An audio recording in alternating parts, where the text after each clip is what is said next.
Welcome back to the first bonus mini episode of the second series of the Book Trivia Podcast, where we go digging through the stories you grew up with to uncover the details you might have missed the first time round. I'm Jess, joined by everyone's favourite 90s nostalgia Rach. Hi, Jess. How are you? Good. Today we're heading straight to Stony Brook to talk all things The Babysitters Club, the wildly popular series by Anne M. Martin that turned a group of middle schoolers into the most organised childcare empire of the 90s. From friendship drama to business smarts, honestly, I'm pretty sure Steve Jobs' inspiration for Apple culture came straight out of Kristy's notebook. We're breaking down what made this series such a cultural staple and why it still holds up today. But first, let's kick off with a quick round of totally unrelated book trivia before we get down and dirty spilling the BSc tea. Rach, my first question for you. What was the name of another highly popular tween series written by Francine Pascal about teenage twins called Elizabeth, the good one, and Jessica, no surprises here, the naughty one? I think that was Sweet Valley High. I love that one too. I knew you would get that. Did you know there were over 150 books in the series? And Pascal, who was a former journalist, didn't want to have to write all of them. So she actually wrote a reference Bible for ghostwriters and acted as the series' de facto editor. Do you know about that? 50. I didn't know that there was that many. Yeah, fair enough. Come up with the idea and make someone else do it. So, yes. Sounds heavenly. And just reap the rewards. Yeah. Okay, my theme this week, Jess, is Blast from the Past, specifically my childhood. I love your themes. Question 1, Jess. In the 1980s and 90s, Ashton Scholastic used to release a catalogue of their books to schools where kids would order books from them. And then if you were like me, you'd promptly forget all about the order. And then what seemed like ages later, the books and the diaries and the cool sticker sheets and records and stuff would turn up at the school and be given out to you. So my question is, what was the name of the black cat that was always in the catalogue? Oh, I love those catalogues. I used to pour through them, and I agree, when the books came at school, you were just so excited to see them. I have no idea what the cat's name. Give me the name, the first letter, and I'm going to give a wild stab at it. L for Lucy. Yeah. Lit cat. I don't know. Go on. Tell me what it is. It was Lucky the book club a cat. Lucky, of course. Which is weird, right? Because I think that the lottery cat is also called Lucky. So maybe they stole same cat. Yeah. Yeah. My question for you is, what's the name of the author of To All the Boys I've Loved Before series? I don't know. I have a theme this time too, nostalgic and kid IA type stuff. Is it Anne somebody? No. It's rhymes with Anne. Her last name rhymes with Anne. Jenny Chan. Oh, you are so close. It is Jenny. It's Jenny Han, not Jenny Jan. I put an extra C in there. Did you actually read the books? I haven't, no. But is it a TV show or something? It's movies, and I've watched all the movies and I love them. And another fun tidbit about Jenny Han, apparently her favourite dessert is blueberry pie and her favourite TV character is Buffy the Vampire. Oh, she sounds like someone we should be friends with, Jess. Okay, my question for you, in Fantastic Mr. Fox by Roald Dahl, what are the names of the 3 horrible farmers?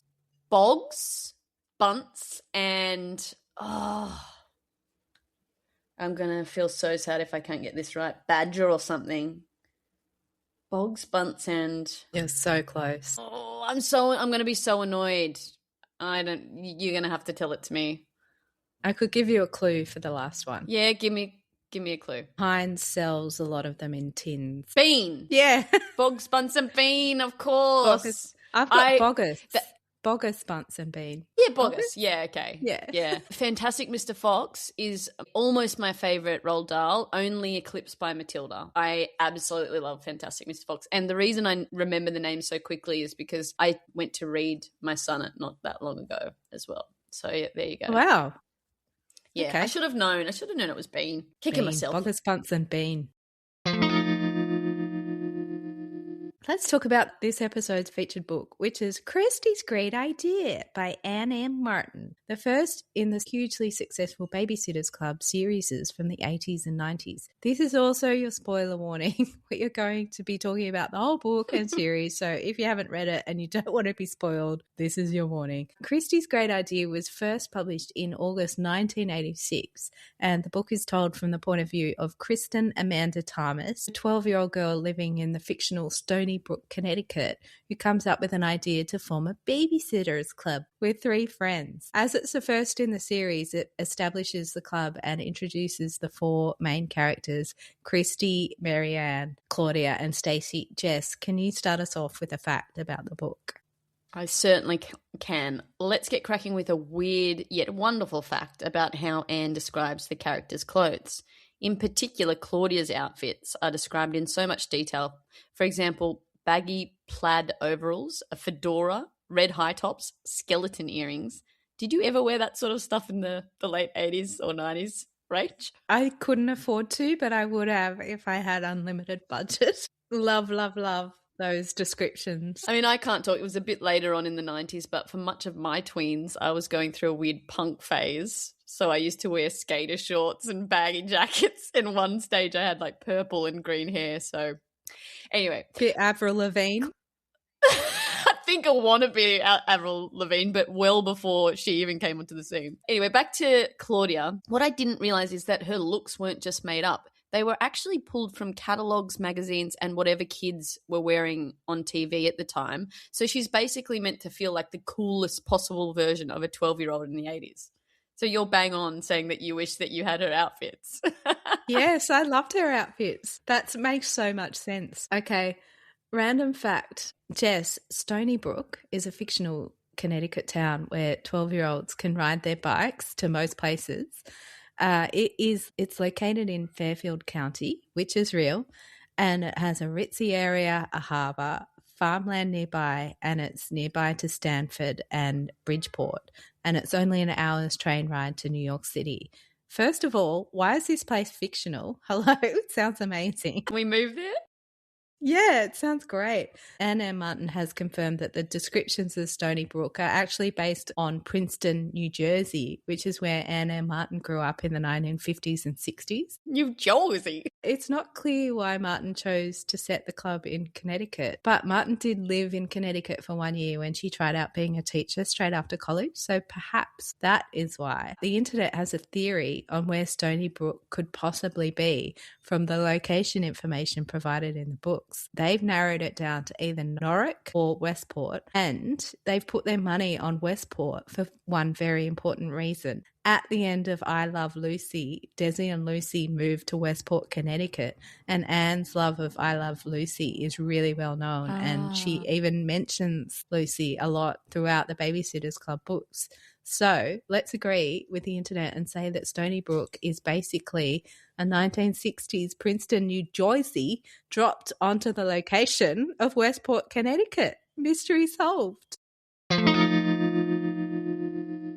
Jess, is this the first time you've read Kristy's Great Idea, and did you love it? Of course it wasn't the first time I have read The Babysitters Club. It featured heavily in rotation when I was growing up amongst all my other tween books. So it was really fun to come back and say hello again to Kristy and the gang. What a trip down memory lane, Rach. I will say some parts have aged a bit, like Stacey's diet, but wasn't it just a simpler time back then with no mobile phones and social media? What about you, Rach? I know this wasn't your first time, but how did you like it on the reread? Oh my goodness. Reading this was like getting into a time machine. I have no ability to read it critically in any way. I just was feeling all the feelings. I was so happy and comforted going back to Stony Brook and meeting all my little Stony Brook friends again. They're all still there in Stony Brook. I loved it. Frozen in time. Frozen in time. As you know, I love to start us off with some history about the authors themselves, so let me tell you a little bit about Anne M. Martin. She grew up in New Jersey. She was obsessed with writing from a young age. Her mum was a teacher and her dad was a cartoonist who worked whose works were published in the New Yorker. So it sounds like she had the perfect breeding ground to inspire her creative juices as a young child. Anne had always enjoyed writing. Even before she was old enough to write, she would dictate stories to her mother to write down for her. Some of her favorite authors at the time were Lewis Carroll, P.L. Travers, Hugh Lofting, and our favorite, who we just spoke about, Roald Dahl, was also one of her favorite writers. Roald Dahl. They inspired her to become a writer herself. Before she became an author, she studied education and child psychology, which explains how she was able to depict the tweens in such a realistic way. And what's really interesting is that she had a special interest in working with children, especially ones with disabilities like autism and dyslexia, which I think must have made her quite ahead of her time, considering in the 80s not much was known about the spectrum of those disorders. There are characters, especially kids they babysit, who struggle with reading or behavior, which today you might interpret as things like dyslexia and autism, even if it's not explicitly labeled. So that said, the series aimed to stay accessible and relatable, so it focused on real-life challenges rather than clinical labels. Anne herself has also talked about how her time at college shaped her perspective on strong, independent female characters, which you can clearly see in the BSc girls, who are basically running their own mini business at 12. That's true. So, Jess, I'm going to tell you the story of how Anne M. Martin came to create the Babysitters Club books, because I think it's quite interesting. Do tell. When Jean Fievel joined Scholastic in 1983, Jean was put in charge of preteen and young adult books. Dream job. And Fievel noticed that despite having a rotten cover and being buried on the third or fourth page of the book club's catalogue, book club catalogue, yes. Yeah. A book called Ginny's Babysitting Job was a top seller month after month. And she thought, it must be to do with the babysitting, because it's not to do with Ginny and it's not to do with the cover. So Jean had a great idea. She approached Martin, who she knew because they both worked in publishing before Martin left publishing to become a freelance writer. Bonus trivia sidebar here. After teaching in Connecticut for a year, Anne had moved to New York City and worked in publishing at Simon & Schuster. And the Simon in Simon & Schuster is Carly You're So Vain Simon's dad. You know Carly Simon? That's her dad, Simon. Yeah. You're so vain. Probably think this song is about you. Yeah, so her dad is the Simon in Simon & Schuster. What the? Anyway, Apple approached Martin with her idea, and her idea was that Anne should write a short series of books about babysitting, and all she asked was that the series title would be The Babysitters Club. Fievel is quoted as saying, "All I gave Anne was just a glimmer of an idea, a series about a babysitters club. Anne came up with everything else." What Anne has said previously is, the idea was suggested to me by my editor. She asked for a 4-book miniseries with the title The Babysitters Club, and it was up to me to create the characters and to figure out just exactly what a babysitters club might be. So what was supposed to be a 4-book miniseries, which I assume was 1 book per babysitter, quickly took off into an empire and became 5 related series, totaling over 300 titles and around 180 million copies printed. 180 million copies printed is wild. Yeah. And what's even more wild is that Martin was only 30 when the first book came out. Geez, I would have loved to have been a highly successful and no doubt rich author in my 30s. Me too. Let's talk about her actual process. The way that she wrote the books was she mapped out the entire story first, and then she wrote the full book from that outline, all by hand on yellow legal pads. Talk about writer's cramp. And because Scholastic wanted to release 1 book a month, she was writing at a pretty intense pace, basically turning out books back to back. At one point, with all the spin-offs, she was producing up to 30 books a year, writing from about 8 a.m. to 6 p.m. every day. That sounds like a hectic schedule. As you can imagine, eventually it just became too much for her to manage on her own, so they brought in ghostwriters to help keep up with the demand. But to make sure everything stayed consistent, the editorial team created what they called the BSc Bible, which tracked every detail about the characters, like eye color, hobbies, personality traits, everything. That Bible actually ended up becoming its own book, The Complete Guide to the Babysitters Club, with a full map of Stony Brook and all the character backstories. I was researching that Bible too, and the creation of it was overseen by David Levithan, who at the time was a 19-year-old intern. He's actually gone on to become Scholastic's editorial director these days. Nice. Yeah. Got his big break with BSC. Yeah.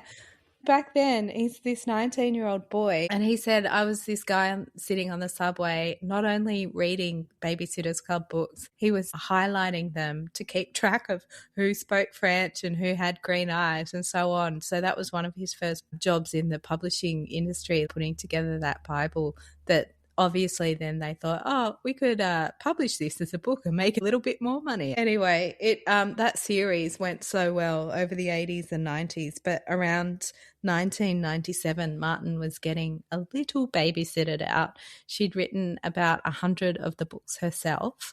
She'd overseen all the merchandise. She'd consulted on the HBO show, and then she'd later consulted again for a feature-length movie. So she's quoted as saying there was not one particular breaking point, but because the girls never age, coming up with the plots every fall as they re-entered 8th grade again began to feel a little old. And she wanted to start writing about her characters maturing or growing in some way. So she decided to end the series in the year 2000. She is also quoted as saying, it wasn't exactly like pulling teeth, but it was coming close. So, yeah, in 2000, she wrote the final, fittingly titled Babysitter's Club books called Graduation Day. Then in 2010, year before the 25th anniversary of the first book, Anne returned to the characters and wrote a prequel called The Summer Before.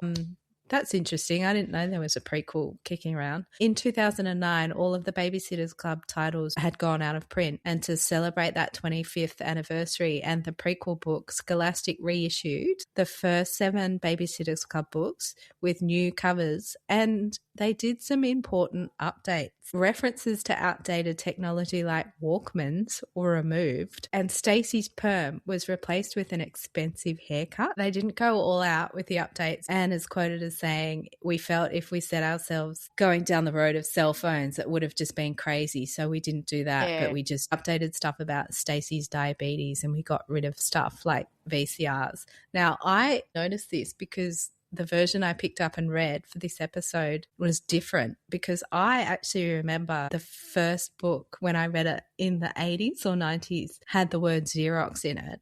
And that word petrified me in the 80s because it had so many X's and I didn't know what it was and I didn't know how to read it or pronounce it. And it wasn't in the copy I reread for this episode. So since the prequel, Anne's involvement in the Babysitter's Club books has reduced to just overseeing the new graphic novel series based on her original characters. And she was also heavily involved and credited as a producer on the more recent Netflix series. She sounds like a very busy woman, Anne M. Martin, with a lot of stamina to be building this BSC empire. Speaking of the popularity of the books, Rach, there, of course, have been many TV and film adaptations. You mentioned she was a producer on the Netflix series. But the first TV series aired in 1990 on HBO and ran for 13 episodes. Then there was a 1995 film. I'm sure I must have watched that one when I was a kid. It had a couple of recognizable faces when I looked it up. Can you remember who played Marianne? I definitely saw the TV series, but I don't think I've ever seen the movie. So in the movie, Marianne was played by Rachel Lee Cook, which I think is perfect. Really? Oh, wow. Yeah, that makes sense. And guess who played Dawn? I mean, you're never going to guess, but you can throw one out there if you want. Someone blonde in California. Reese Witherspoon. I don't know. Would have been great. No, Larissa Oleynik. Do you remember? So she was the younger sister in 10 Things I Hate About You. And she played Dawn. Oh, really? Was she in that TV show where she used to melt as Mercury and then reform? Possibly. Not that I know. And Kristy was played by Shula Fisk, who is actually Sissy Spacek's daughter. Sissy Spacek's daughter was in the Babysitter's Club movie. There's some trivia. There is some trivia. And looking a bit more recently, in 2020, Netflix did a modern reboot of the series, which included more diverse casting. It was critically well received, but it was cancelled after just 2 seasons. So maybe the BSC just doesn't resonate with kids as much as it used to these days, eh, Rach? No, it did resonate with us because I was thinking before people started watching Sex and the City and decided that they were Carries or Charlottes. Yes. We used to sort ourselves into being Stacey's and Mary Ann's back on the Love school it. playground. Jess, did you ever play the Babysitters Club at school at lunchtime? Can't say we did, but it could have happened. I just can't remember. Definitely remember playing it at school. Speaking about inspiration for the characters, Anne M. Martin didn't just make these characters up out of nowhere. A lot of them are based on real-life people. Kristy was actually based on her childhood best friend, Beth McKeever Perkins. And when she was asked in an interview who she liked best in the gang, Anne said, "My favourite is Kristy, mostly because I created her first. I feel she set the series in motion. Also, she is my alter ego. I'm much more like Mary Ann. Kristy is so unlike me, and that was a lot of fun to write her." And even Stacey having diabetes wasn't random. Anne wanted one of the girls to have a medical condition, and she had friends with diabetes, so she built that into the story too. Yeah, my best friend in primary school had diabetes, so she loved Stacey. Oh, she would have.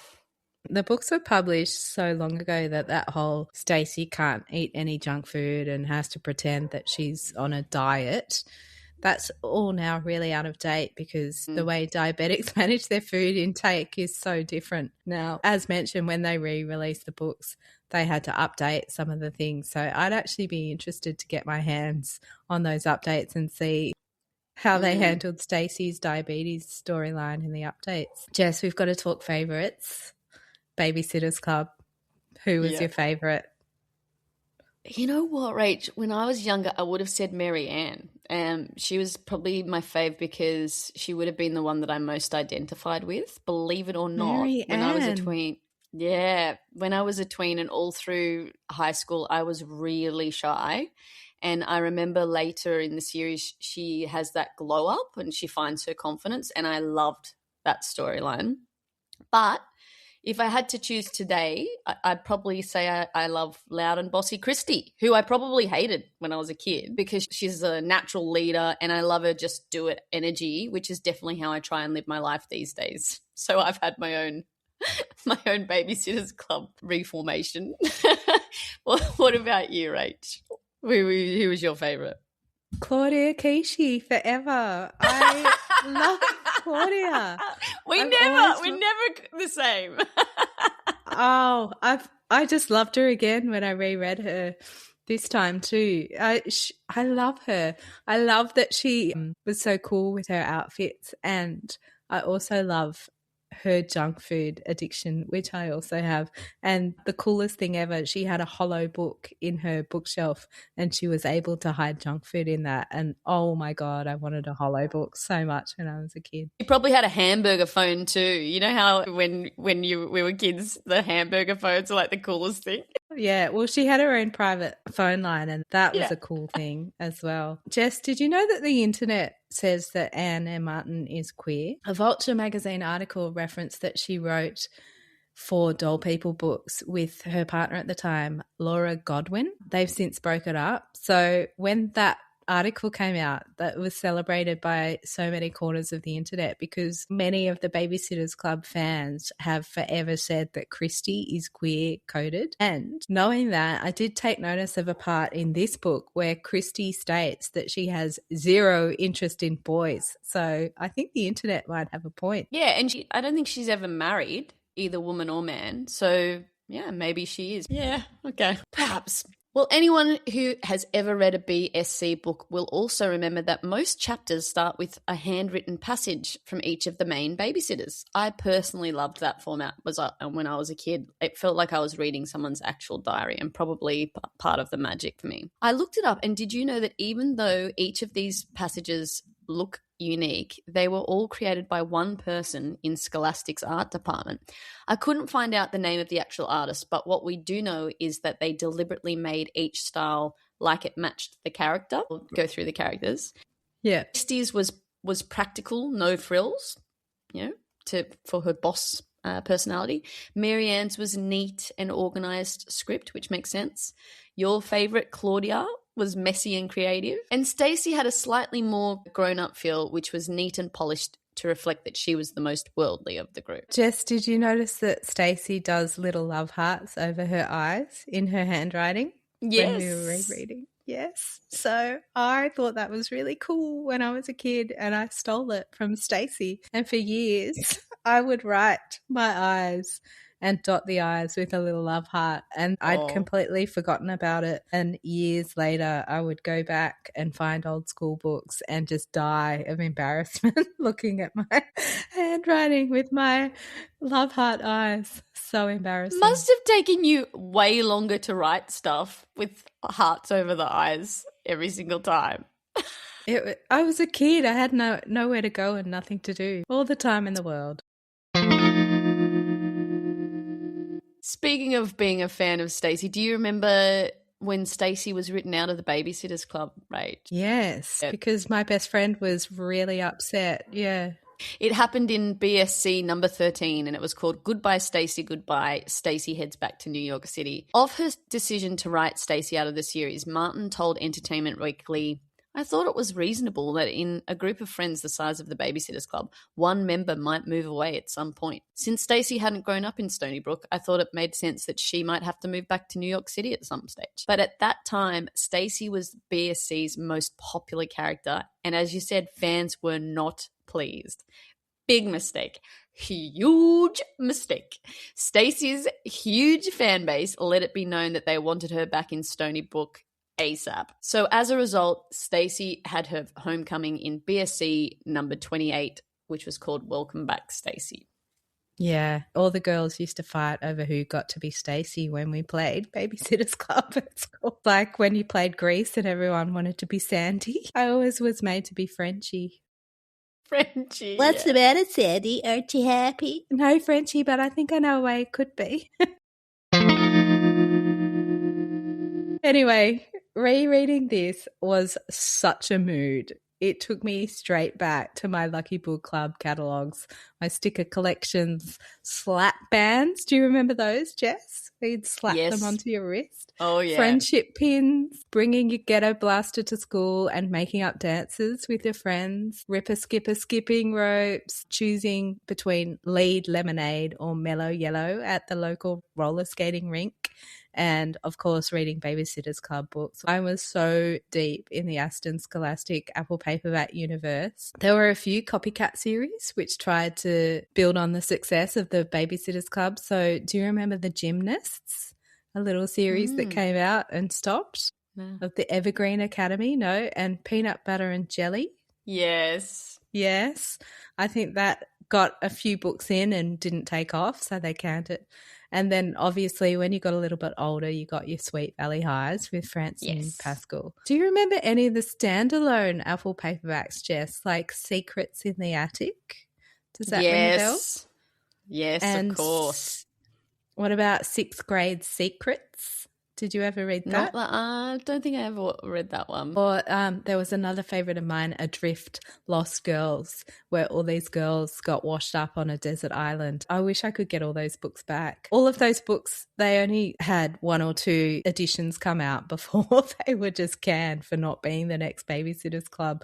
And I would start reading them and then there would never be any more released, which is very sad. Steamrolled by BSC.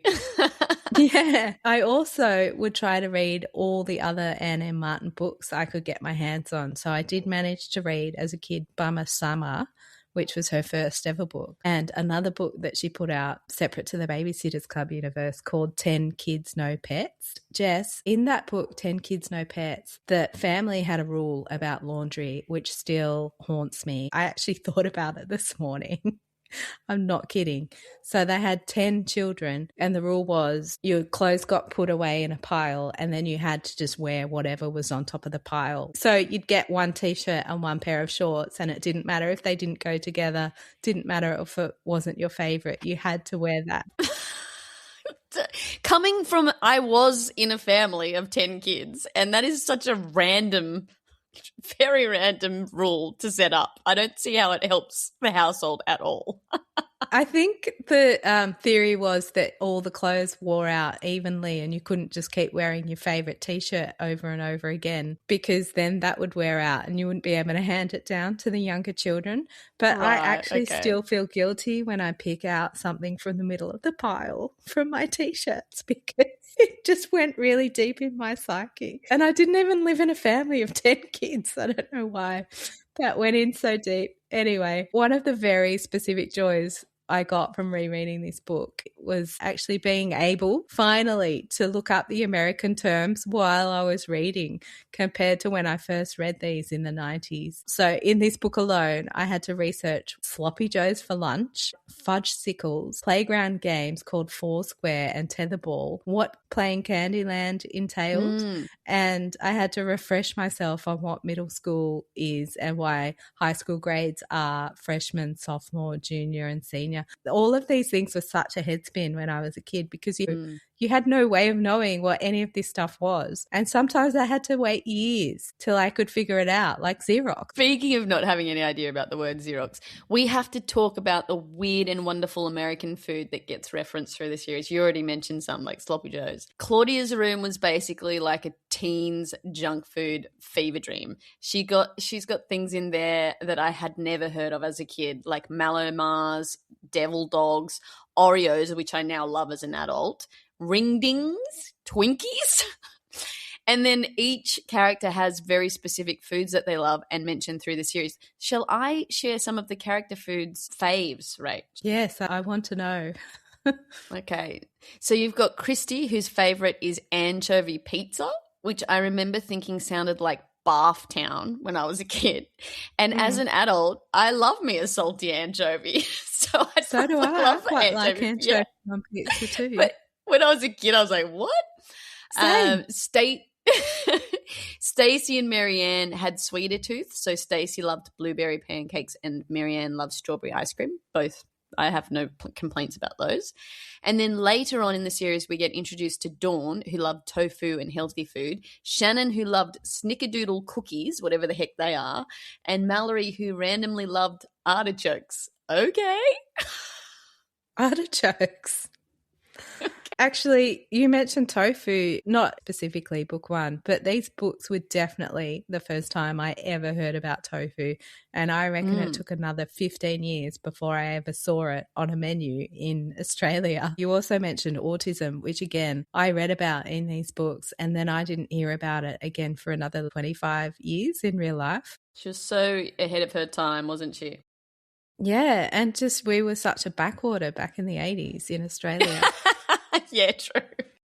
Jess, do you remember the super specials and how cool you'd feel when you read one of those big fat super specials? Oh, yeah. That's actually where I learned that Disneyland is in California and Disney World is in Florida. Mind blown. How can they have two on one continent? Greedy. So lucky.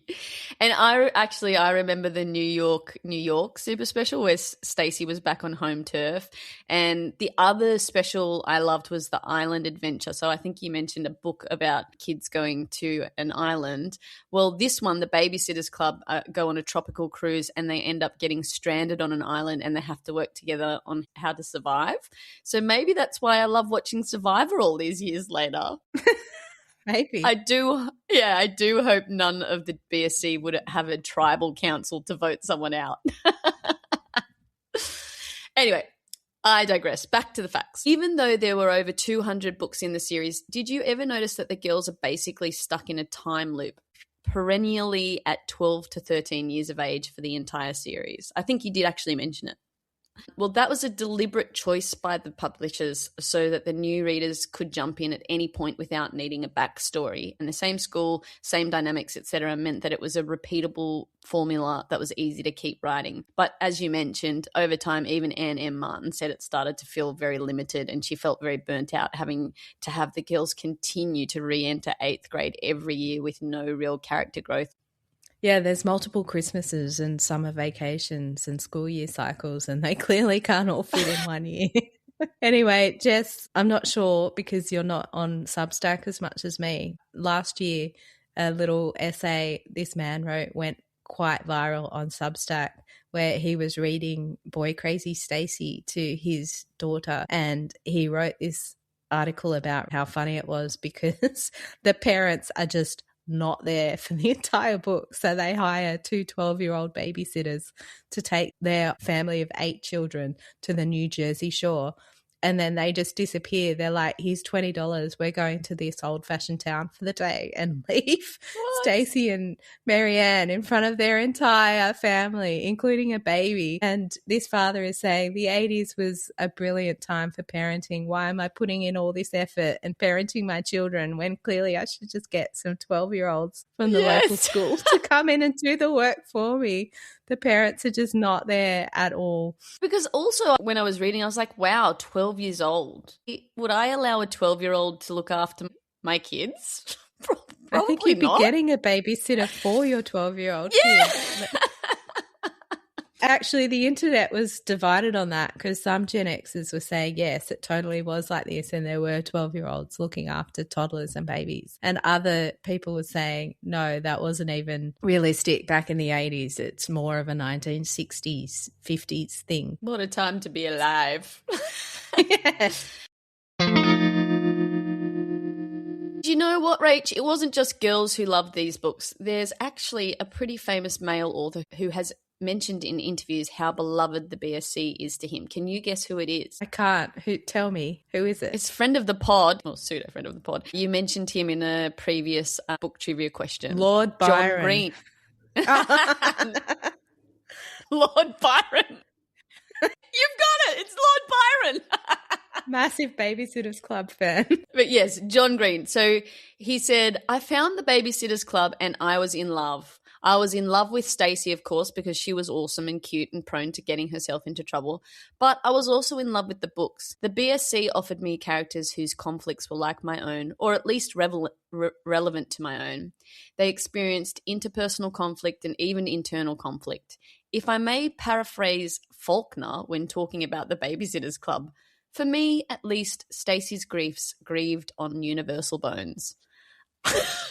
Paraphrasing Faulkner to describe the BSC, that's an interesting case of art imitating life. Another thing I didn't realise, you'll agree the covers of the Babysitters Club books we grew up with were iconic, right? Love the covers. Even when I was reading Kristy's great idea, I had several people automatically realise I was reading it and have a chuckle with me because it was so instantly recognisable, and they were wondering why a woman of my age was walking around with the BSC book in my hand. But did you know, Rach, they were actually painted, as in full oil paintings? Did you know this? Because they're photorealistic. The same artist, Hodges Solio, did over 100 of them, and apparently he's been selling the originals. I tried to look one up online to see how much they go for. One site said a Babysitters Club cover study painting, not the actual cover painting, but a study of it, went for $575 USD at auction. Would you pay that much for it, Rach? Yes, 100%. And do you know which one I'd want specifically? Which one? My next piece of trivia, book 2, the original cover is Claudia standing next to a wall phone with a blonde toddler on her hip. The model that posed for that toddler was Kirsten Dunst. It was her first modelling job. Oh, you're kidding? No, it's Kirsten Dunst. So, yeah, I'd pay any kind of money for that. I love Claudia. I love Kirsten Dunst. Or Kirsten Dunst? I don't know. Yeah, I call her Kirsten, but I don't know.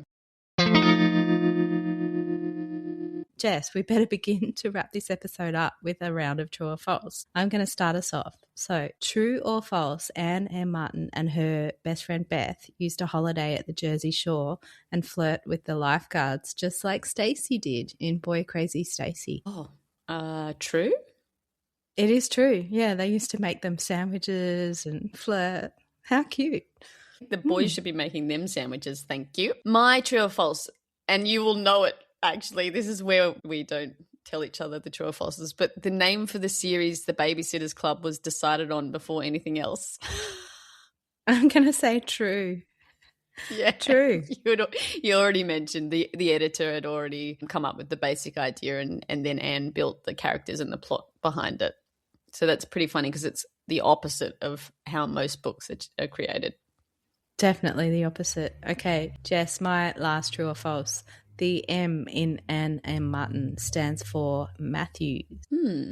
I feel like no, because M is a middle name and she wouldn't have Matthews as the middle name. It's true.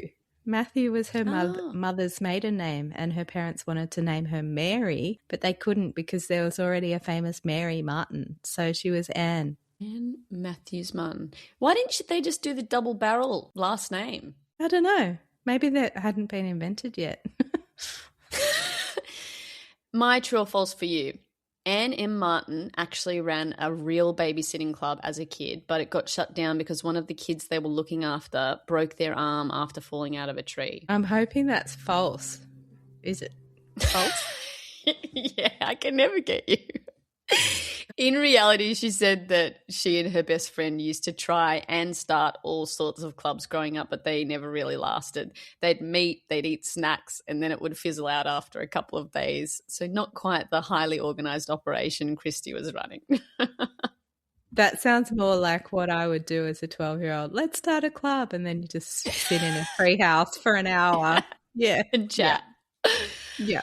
Right. Let me wrap it up with the last final fact. Rach, have you ever wondered what happened to the girls?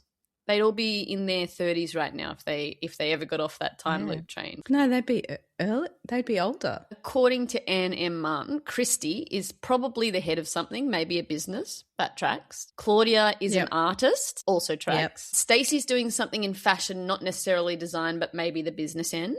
I think, that makes sense as well, but I would imagine she would be in design. What do you think Marianne ended up as? Librarian. Perfect, but no. She said she's a teacher. Yep. Some of the other characters that got introduced later on. Jessie is still passionate about dance, but not a professional. Dawn is permanently in California. And Mallory, Anne M. Martin does not have any strong feelings about Mallory. So her future is forever in doubt. Poor Mallory. Poor Mallory. And Dawn didn't get much either. She could have made her an activist or... Just chilling out in California. No, she's just Californian. That's it. Well, my final short fact is that Martin has now donated all her original book outlines, drafts and related papers to her former university, Smith College, and they're actually available for people to read. So similar to, do you remember our Anne of Green Gables episode where you can look at the holograph online? You can actually look up the Anne M. Martin papers online and have a look at her handwriting on those yellow legal pads as she outlines the episodes. Do you reckon she dotted the I's with hearts? She did not. I can confirm. I've had a look at a few. That was just me. And no university wants my old things donated, so they will never see the light of day. Maybe one day. And that wraps up our bonus episode featuring the gang from the Babysitters Club. What a fun little trip back to Stony Brook. Equal parts nostalgia, chaos, and surprisingly solid business strategy from a group of 12-year-olds. Rach, before we go, do you want to give us a teaser for what's coming up next? Yes, my teaser is we're going to stay back in the 1990s, but we're going to move to Sydney and do our high school certificates at St Martha's and seek our own emancipations. So a quick shout out to my friend Roxy for being one of our first super most loyal We listeners. love you.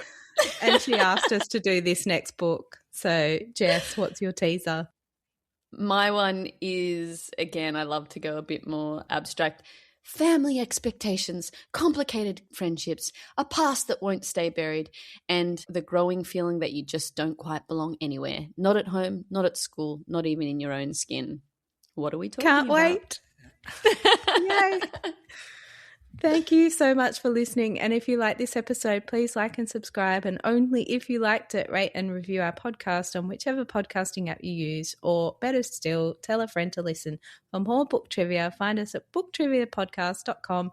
And you can also follow us on Reddit, YouTube and Substack, where we are Book Trivia Podcast. We'll see you next time. Bye-bye.